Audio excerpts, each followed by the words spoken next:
پہلے مثالیں ہوتی تھی کہ یہ جنگل کا قانون ہے. آپ یقین کریں آنے والے دور میں مثال یہ دی جائے گی کہ کیا پاکستان کا قانون ہے. اور جنگل سے بھی گیا گزرا. یہ جو جنگ ہے بنیادی طور پر یہ وکلا کے کندھوں پہ ہے.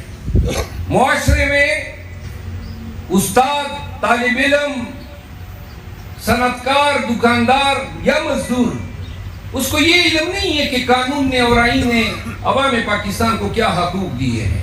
ان کو یہ علم نہیں ہے کہ اگر آج عوام نے اور پاکستان نے کے لوگوں نے اس جبر کے آگے گھٹنے ٹھیک دیے تو سب بھول جائیں کہ کبھی بھی پاکستان میں رول آف لا کا سورج طلوع ہوگا.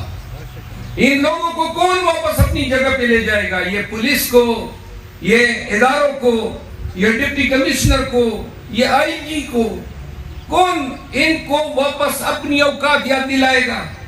ان کی تو عادت بن گئی ہے. تو لہذا اگر آج پاکستان بھر کے وکلاء نے اس چیز کا احساس نہیں کیا کہ آج کا یہ کھلواڑ جو رول آف لا کے ساتھ ہو رہا ہے، یہ آپ وکیلوں کے عہد کے ساتھ، وکلاء کے اس پیشے کے ساتھ، وکلاء کی اس روزگار کے ساتھ کر رہے ہیں. ہمارے سامنے ہمارا ہتھیار جو ہے وہ قانون ہوتا ہے. اگر قانون ہی نہیں ہے یا قانون پہ عمل کرنے والے کمپرومائز ہیں، سرنڈرڈ ہیں، تو آپ کا اختیار کہاں پہ گیا؟ کس بلبوتے پہ آپ کہیں گے کہ میں مظلوم کو انصاف دوں گا؟ کل مجھ سے کسی نے پوچھا کہ جی کیا امیدیں وابستہ ہیں؟ میں نے کہا یہی امید ہے جو ہمیں پش کر رہا ہے، جو ہمیں تحریک دے رہا ہے، جو ہمارے لیے محرک ثابت ہو رہا ہے. ورنہ امید نہ ہو تو ہمیں نظر آ رہا ہے کہ ہمارے سامنے بھی گاٹی ہے اور پیچھے بھی کائی ہے.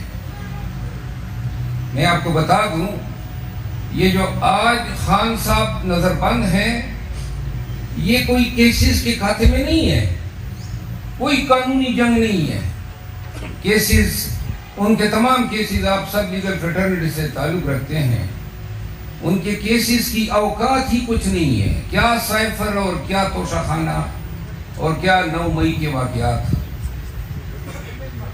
یہ کیسز، یہ گرفتاریاں، یہ پریس کانفرنسز، یہ اٹھایا جانا، یہ گھروں میں گھسنا، یہ 3 MPO، یہ FIR در FIR، یہ ملک میں جو طوائف الملوکی ہیں، اس سب کا محرک، اس سب کا، ان تمام کی وجہ سیاسی ہے. اور یہ وجہ شروع ہوتی ہے خان صاحب کے دورہ روس سے، جب وہ رشا جاتا ہے، جس کے بعد نیٹو کے حکمران ڈیسائیڈ کرتے ہیں کہ ہم نے عبرت کا نشانہ بنانا ہے پاکستانیوں کو، کہ ان کی جرت کیوں کر ہوئی کہ وہ اپنے تئیں یہ فیصلہ کر سکے کہ ہم نے روبیل میں پیٹرول خریدنا ہے، ہم نے پیٹرول ڈالر کو لاک مارنی ہے، ہم نے فارن پالیسی کی سطح پہ اپنی آزادی کی آواز بلند کرنی ہے.